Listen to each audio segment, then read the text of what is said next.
things quickly. Just a couple things. This is our fourth big thing, I think, is appreciation. Appreciation and just embracing the fact that we are here. As a league, I personally am so excited and proud of this league and everything it represents. What the league does to provide opportunity for you girls is just amazing. I don't think there's another league that does, there isn't another league that does anything close to what we do. Everything they've done for you to have this opportunity, okay, thank you.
Okay, but Dana's definitely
Yes, I'm aware.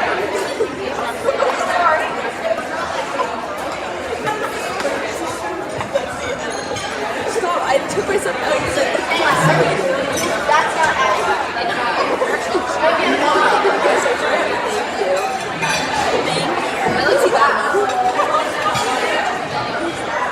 I was stuck in her dress because I did not put it on. And then the lady like walks in, and I'm like, where am I? I'm trying to show you.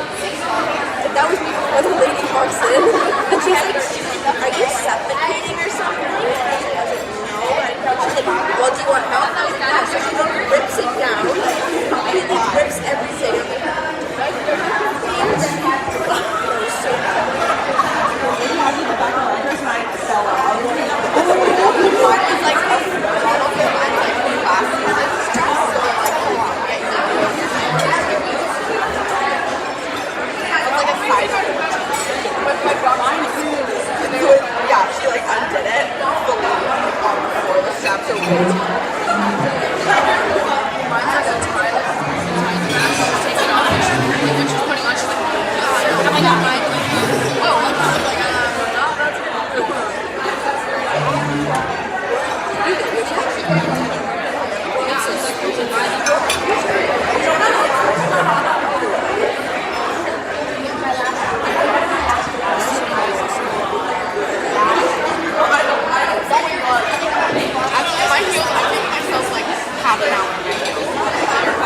I want to see if it was great.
How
was it?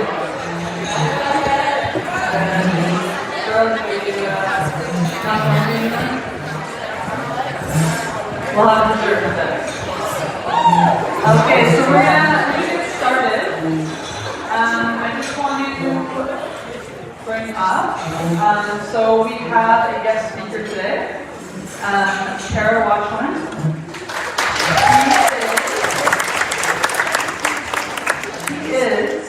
She's an Ontario native. She played for Durham West growing up. She went to Boston University. She coached at Boston University. She is now the head coach of Stonehill. Tara has also, so I don't screw this up, she's got 1 gold medal in Sochi 2014, 3 silvers at World Championships, and a silver medal in her U18 Worlds.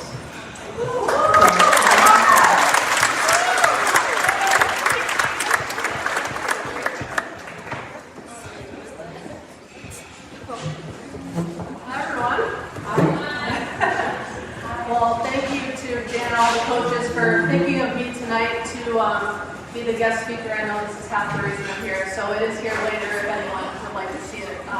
Obviously a massive accomplishment in my career. Oh, look at that.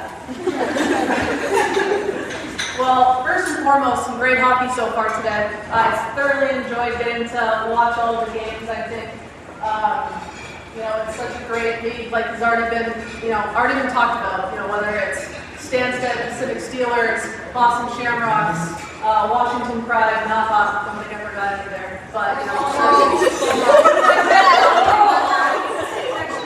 It's okay, best for last.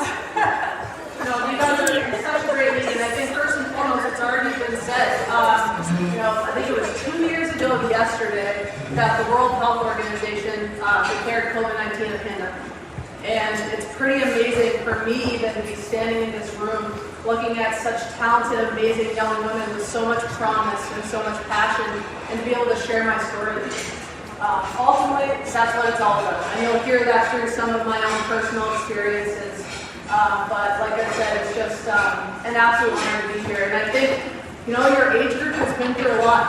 Would you guys say? Some prime years of your life through high school, trying to get recruited, there's the early recruiting there, then the rule change, then the pandemic, trying to get seen. You guys are an international league, trying to travel both countries. You've been through a lot, but I think ultimately, we always say, and it's always easier said than done, it's adversity that makes you stronger. And it's how you respond to that adversity that's going to define who you are as a person, which is, first and foremost what's important, and what's going to define your career. So I think, I remember being your age. It wasn't that long ago for me. I still don't think I'm young, but, I know you're thinking about the future. You're thinking about next steps. You're thinking about college, getting out of the house. Sorry, parents. You guys have grown a lot of time. But, you're thinking about next steps. But I think you're going to look back on these moments and you're going to remember this. You're going to remember everything you had to go through. You're going to think about all the adversity that you faced. And ultimately, and most importantly, everything that you learned from it. I think about that, I get a really common question I always get was, what was it like to win a gold medal? What was it like to go to the Olympics? And to be honest, I struggle with that question a lot of the time because, do you have an hour for me to talk to you about it? Because ultimately that feeling was unbelievable, but the stories come from the 20-something years I spent trying to get there. The stories come from the 9 months of centralization trying to make that team. And ultimately, it's the journey that you remember. And ultimately, that's what I want you guys to take away from this, that everything that you learn along the way, when you achieve your dreams, whether that's playing NCAA hockey or U Sport, or whether that's getting your dream job, a degree, starting a family, you're going to remember all of these times. You're going to remember the journey, and trying to be present and in the moment in that is what's most important. But, we were actually talking about at our table of coaches, what was it like? Well, I can tell you that since 2002 in Salt Lake City, when I was 12 years old and I got to watch Canada and the U.S. play on TV in the gold medal game and got to watch Canada win a gold medal, I can tell you that from that moment, every decision that I made the rest of my life was made with that goal in the back of my mind. If you see it, you can be it. Right? I was 12 years old and I saw it, and that's everything that I wanted. So, how do you describe getting a gold medal draped around your neck when every decision that I made, for that many years was made with that in the back of my mind? And as you guys know, a lot of the North American players here, Canada and US, a lot of the times it's just as, it's harder to make that Olympic team than it is to medal in Olympics. And so I love to describe the feeling of when, I was never a guarantee on that national team. I was always in and out of the lineup. I was a defenseman myself. And I can tell you that when I made that team, obviously pure joy and happiness. And about 10 minutes later, after I got off the phone with my parents, it was, holy shit, now we have to win. Excuse my language. So it was. So when I got, when we won that gold medal, it was complete relief, joy, and happiness. But, let's backtrack. It was the journey. Ultimately, I'd love to share some lessons that I learned along the way, because being a part of Hockey Canada and some amazing teams in my life is what made me the person I am today, and that's what's the most valuable throughout my playing careers. It's the reason why I coach. I would not be the woman I am at the level of professionalism, how much I grew. I wouldn't be that person, and ultimately why I coach is because I want to create that environment for other young women to be challenged and to grow. So I think of, a few moments. First and foremost, learning how to fail. I was pretty fortunate. I was born in 1990. That's when the first ever World Championships was for women's ice hockey, which is crazy to think about. I grew up in a really exciting time for the game. And it was the first ever U18 Worlds when I was 17 that I got to play and represent my country. And perfect, right? 17 in the old stage group. All right, let's go. And I got to make that team. I'd never been cut from a team in my life before that, and I got a sniff. I got a sniff of that high performance environment, and that's all I wanted. So ultimately, it was being surrounded by other amazing women, and I was just so addicted to that, and I just wanted to get back. But it was the following year that I then tried out for the under-22 team before I went to Boston University that, went through the camp. I was one of the younger age groups, and the next morning we had cuts. So we had to have your suitcase packed. I was roommates with Carolyn Ouellette, for those out there that know her, a vet, to say the least. We have our suitcase packed. The coaches knocked on the door at 6 a.m. and we're wheeling our suitcases down the hall. And we had to hand them off. You hand them off to, we have people guiding you. And I watched the person that took Carolyn's suitcase one way and saw them take my suitcase the other way. And ultimately I went down and I was released. I was released from the team that year, and I had to call my dad at 7 in the morning and ask him to come pick me up in Toronto. And, those moments were just as, influential in my journey. And when I got to put that gold medal on, when I achieved going to play NCAA Division I hockey, when I achieved making Team Canada, it's those moments and everything I learned from them that I reflect on, and that makes the journey that much sweeter. Moments where I learned how I could push myself, what motivated me. Have you guys ever heard of essentialization year? When I refer to that, what that means? Maybe some of you guys have seen the movie Miracle out there. Some nods, maybe. So in an Olympic year, Canada and US, they centralize, 27 women roughly for 9 months. And you move out, so in Canada, we move out to Calgary, we move out there, we train, we play in the Midget AAA Boys League, but 27 of you don't go to the Olympics. You're constantly, it's like being in a tribe for 9 months, if you can imagine that. And it starts with a boot camp, like a military-style boot camp. And I was young, let's just say I didn't show up in the best of shape. So I really, in those moments, like when I think about gold medal, I think about everything we did. We biked up an Ironman mountain, which I could never say I would have done otherwise. The feeling of accomplishment after doing that. But one of my favorite stories to tell was we had to do this long bike on the weekend after maybe 2 weeks into boot camp. So I'm looking around, I'm in a group with Haley Wickenheiser, Caroline Ouellette, Marie-Philippe Poulin, Jen Wakefield. And I look at my trainer and I'm just like, am I in the right group? Like, are you sure I should be in this? And they're like, yeah, you should be in this group. But I learned later it was a test. But it was a group. So we all were divided into teams. It was an 80-kilometer bike ride. I'm sorry, I don't know the miles for the Americans here. 80-kilometer bike, and it was a race. And I constantly, every time that I caught up to the group, Wick would yell, let's go, let's go. I'm like, all right. Every time I caught up to the group, we'd go. Our group ended up winning. And when I sat down with my strength coach after that bike, I saw my heart rate graph, and I biked at 90% of my max heart rate for almost 3 hours. And I think about that, like those are the feelings that I continue to strive for in my life. Those are the feelings, like whether you're an athlete or not, I strive to find those feelings of achievement. And what I really learned about in that moment was when I'm accountable to my teammates, I'm capable of achieving more than I ever thought that I could achieve. And I think about the life lessons that you learn from getting to play such an amazing sport and be surrounded by amazing women. That's a huge one right there. And then ultimately, like I said, it was such a niche environment where you're training and you're playing and you're prepared to represent your country in Olympics, but it's not a guarantee you're going to get to go. And like I said, I was always on the bubble, I was always in and out of the lineup, but I truly feel like I was able to finally make that team because I bought in. I was all in. I was in the moment. I felt like I was part of something bigger than myself. And I genuinely wanted the best for the person next to me. How many teams have we all been on where you feel like your teammate wants you to fail so you can get more ice time? Or so they can get more ice time? Or, it's competitive sport, that's great. But I ultimately truly feel that because I was able to be in the moment, I didn't read into the lineup card who I was playing, how other people were playing. I just enjoyed the moment. I truly feel like that was the reason why I made that final team. And ultimately now, that's exactly why I do what I do. I want to create environments where young women want the best for each other. And even when I get to coach with the under-18 program now for our country, it's the first thing I say.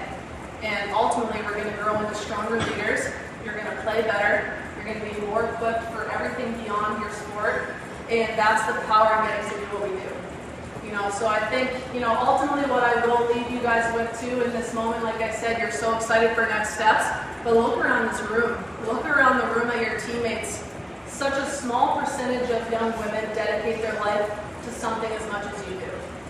And the level you play at now, the level that you're going to play at college and maybe beyond, that is the value of that experience.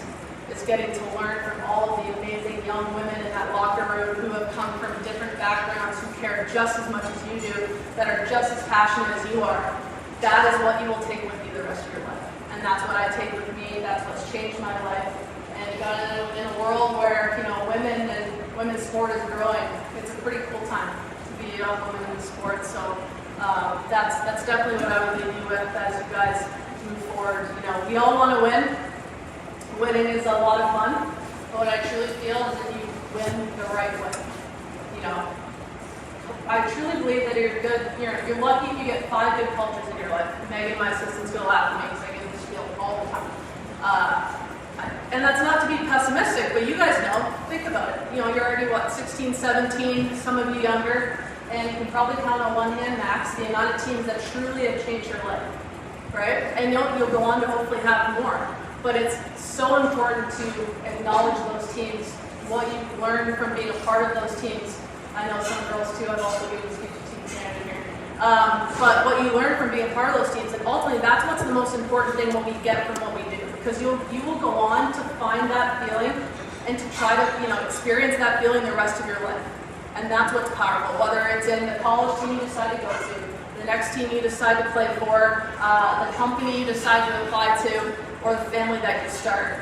That's the feeling that you will strive for. And when you get to be a part of a culture like that, and you win, that is the most powerful feeling you can ever experience in your life. So hopefully I left you guys with a few tidbits today, a little bit about my experience, but I wish you guys all the best of luck this weekend. It's amazing hockey to watch, and once again, just honored to be in this room with all of you.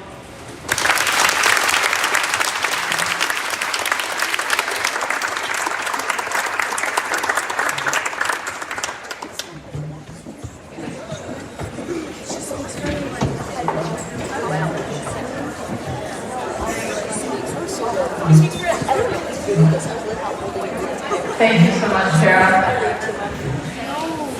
So just kind of piggyback onto it, before we get into our awards, we'd like for all the seniors to stand up, please.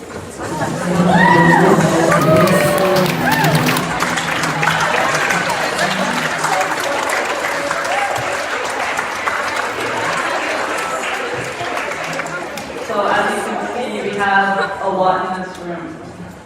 I just want to say congratulations. Your career, you're going to continue to blossom, but just congratulations on everything you've done so far.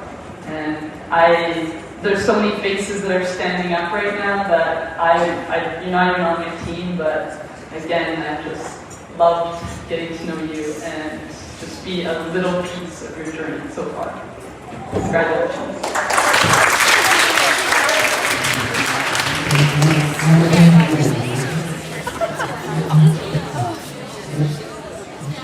Hi everyone. Hi, Molly.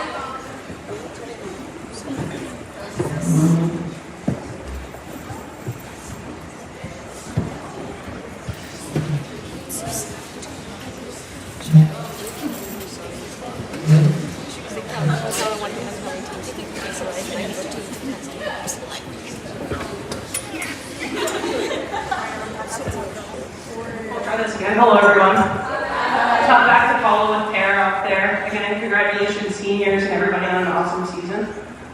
So I'm Molly from the Boston Shamrocks, and I'm up here to announce goalie of the year. And it's Ariel LeBlanc from Stanley.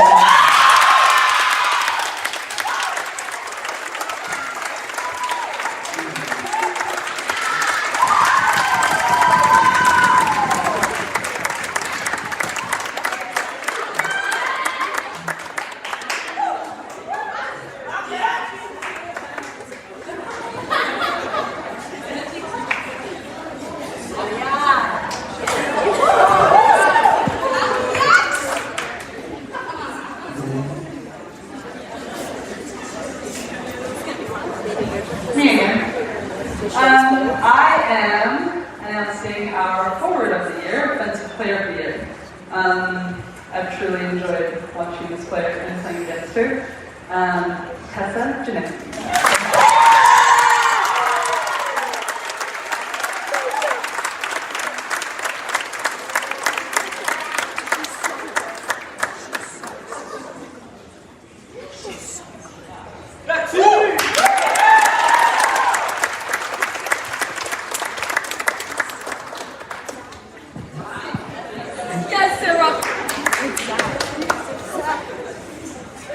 Did you just call me Sarah? Yeah, sorry, it came I out. don't think she's ever called me that her whole life.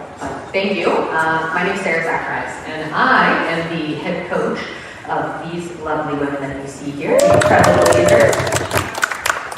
I I'm going to be real with you guys. This is going to be a little difficult for me. I'm introducing the award for Defenseman of the Year that the JWHL has recently renamed to be the Emily Madaw Defenseman of the Year in honor of a former Blazer and a long from our program who I coached, Emily Madaw, who sadly passed away last year. I've spoken 3 times publicly about Em, once at her funeral, once at her memorial from our team, and today. So I appreciate your kindness as I struggle to get through this. I'll be brief. Emily was voted unanimously by her teammates to be the Blazers captain in her grade 12 year.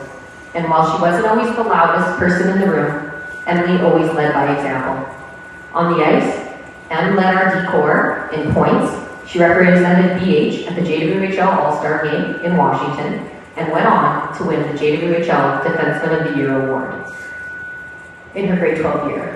What was most remarkable about that was Em was a forward until grade 12. She picked up the position of D at my request and ran away with it, to say. Not to be outdone by her hockey achievements, Emily would prove to be an exceptional athlete at any sport she tried. At our school, she played for our ultimate team. She played net for our soccer team when we won the first championship in 10 years with a shutout. Ooh. She dazzled us on the court playing basketball and wowed everybody during track and field meets. Emily also was a football player too. Emily was so clearly an elite athlete that she won the distinguished award of Blazers Athlete of the Year, not once, but twice. And she is the only Blazer alum to hold that record. When we voted for captains in Em's grade 12 year, the team was asked to write why they voted for her. The whole team voted for Emily. Not one of them wrote down because she was a great hockey player. They voted for Em because of how she made them all feel. She made everybody that she met feel accepted, important, valued, and loved. Emily had an incredible gift to make others feel valued, and that was noticed by anybody who was lucky enough to cross paths with her. I am forever grateful that Emily crossed our path with BH and with the JWHL. And so with that, I would like to announce the award for the JWHL Defenseman of the Year, which will now be known as the JWHL Emily Madaw Defenseman of the Year Award to Stephanie Bourne from Stanford.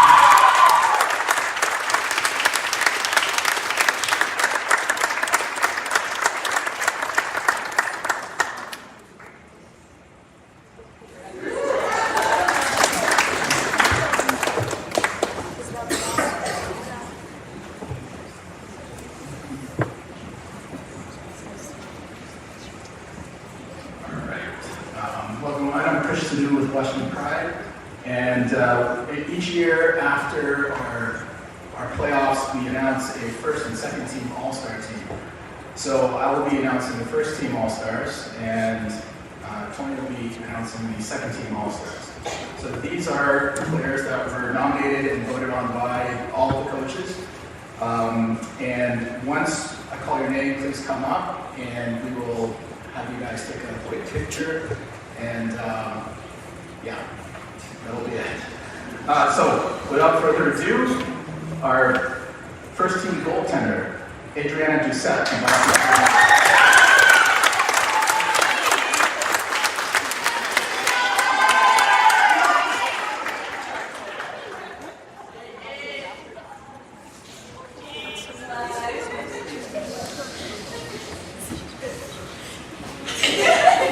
Defenseman, Sylvia Bojarski.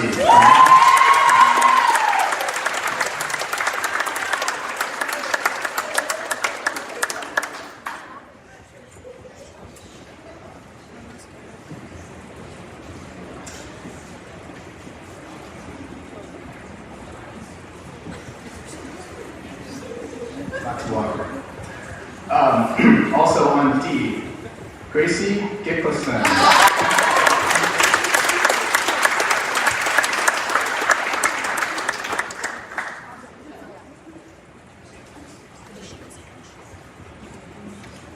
And our three forwards,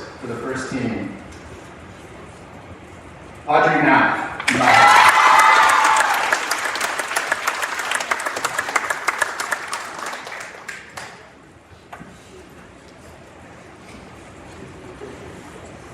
Ocean Ashton.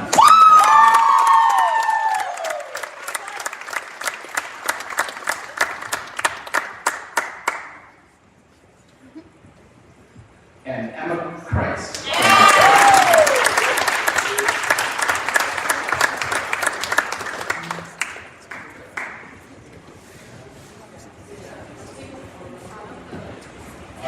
Would you guys slide over there?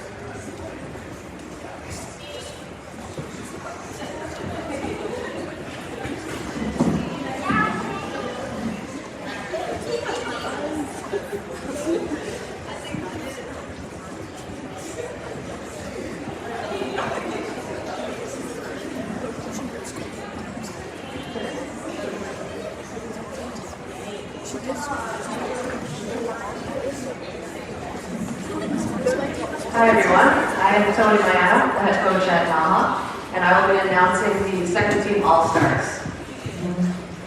Our goalie, Ali Cuellar from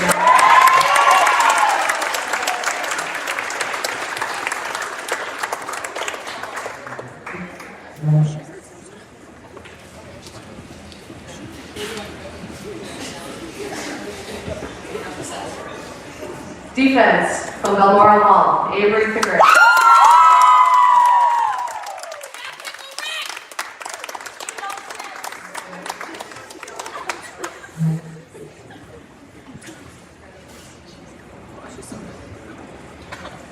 Defense from Naha, Kate Bertram.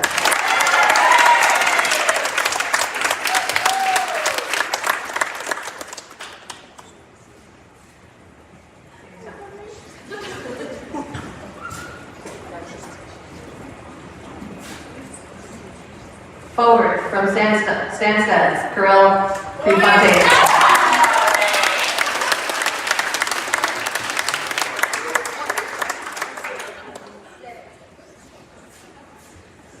Forward from Washington Pride, Nadia Sokola.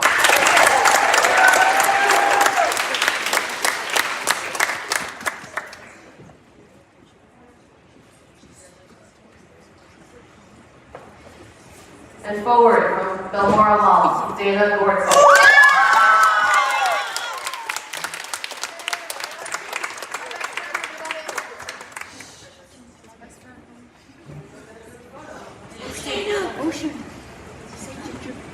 Ginger beef.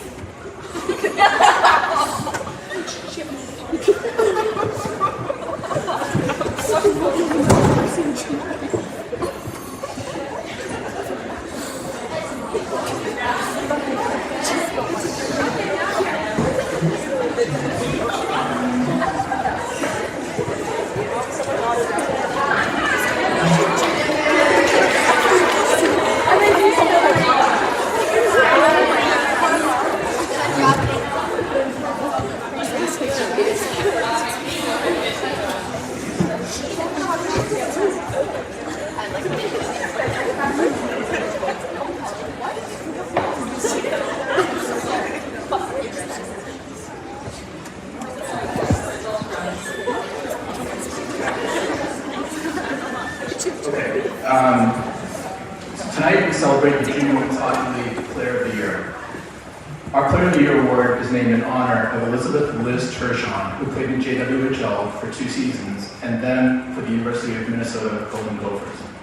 Liz came from a storied hockey family. Her father, Pierre, played 19 seasons in the National Hockey League, and her sister Val played for the Harvard Crimson. Liz was known as a fierce competitor. She had an incomparable work ethic and always maintained a positive attitude. She was selfless and always put her teammates before herself. Liz tragically passed away in 2010, and since that time, we've honored her memory by naming our annual Player of the Year award after her. Congrats to the many finalists who were nominated for this award this year. I'm pleased to present the 2022 JWHL Elizabeth Liz Tershon Player of the Year Award to Tessa Janicki.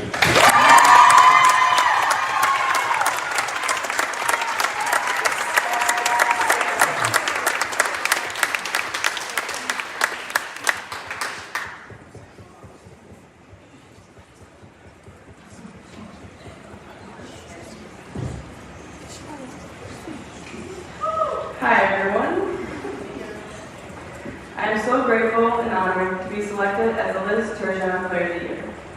Liz was an amazing hockey player with so many attributes, but on top of all that, an even better person and teammate.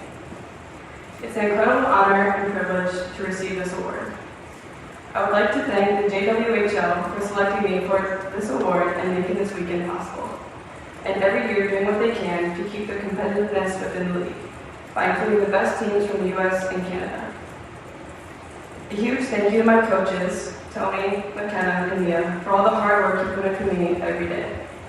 You all are great leaders, coaches, role models, and friends.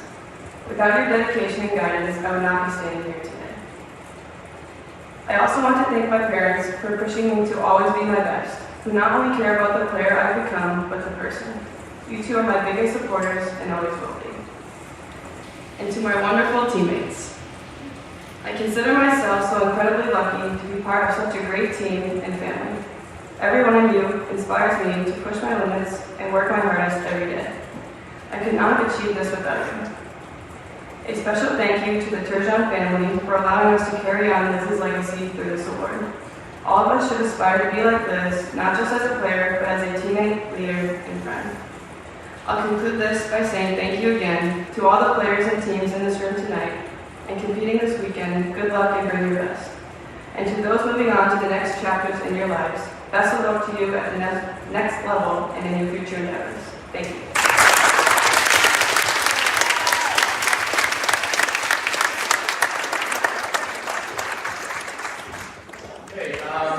We have some teams ordered t-shirts for the playoffs, and those have been given to your coaches. There are a few extras if some of the kids didn't order them. Come see Tony or myself. And I believe that wraps it up for today. Good luck this weekend, the rest of the way, and it's time for dessert.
Oh yeah, you're by the camera.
girl that's really weird. No, they dropped her. Did you hear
Why are you looking at me that false lights?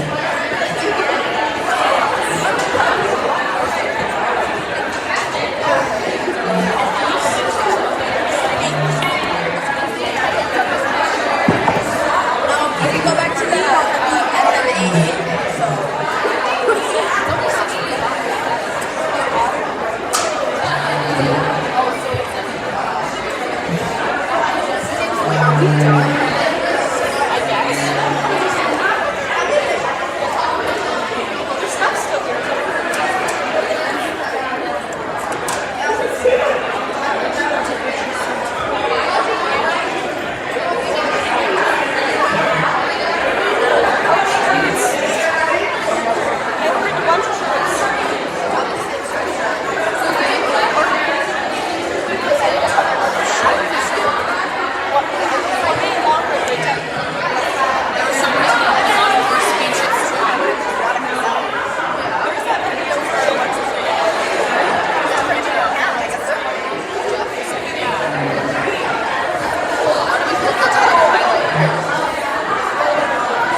I